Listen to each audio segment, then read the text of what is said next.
باقترنا ذبح مرات الأرنب كأنها جبية محلبية على تحت الغزية بلمدها بلمدة وشي جالسة بشيقة وشي عجوب الودية يا أنس يا مرحية الموتية على بدية يا عم سر مرحية من ترباتي الحالية فوقه عمر بندوقه راح يرميني رامي سرماحه واني مربوطة لعرب اللولي خالي اديلي لحمة اكلكي وحدي بلسمي جنبي نابلكم مزبات لعرب المسعد هذا بهذا 40 كذا وصعد الليلة دبختل يا دبختل صار خالي مخيل واني بنت ابو هادي بالشمس والظلال تجري يا جوهري بربا اشل العشاق ونكع مطلع اقول لك يا بابو تباع بيضة كبيرة وهي تنفع سكن على بشع دايم ان جاء شيخ الجان يحكم على سارق الدجال سارق جاجا وقم يخفي صب على مرقد ومجفي اشترق انا مع حجة قتجة جعمة جردة طلق الجدة حي ابدي اجعم اجرد ادى سرق جدية حد السماح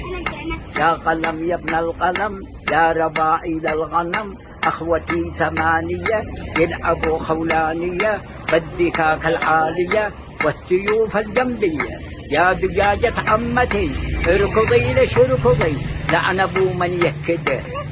عبد الرحيم المشدد بالغسيل اشتري له جارية من جور عمي صلاح دقدق المشرح وراح البنادق بالضياح مثل ما برق اللباح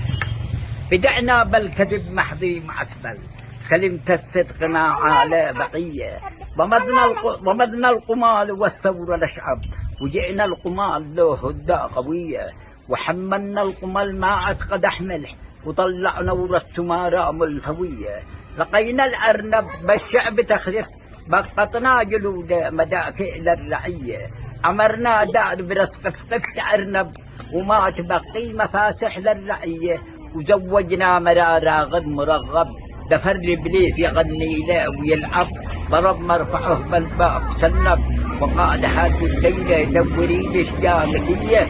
تأكل معكل الثورة الأعيب وتحلف لك يمين ما ذاق شوية تسرح لعند أهله تشكي وتكذب ولا ما صدقش تبكي بقية إني يضرب بال حول حوشب لحد ما ذاق الزعل.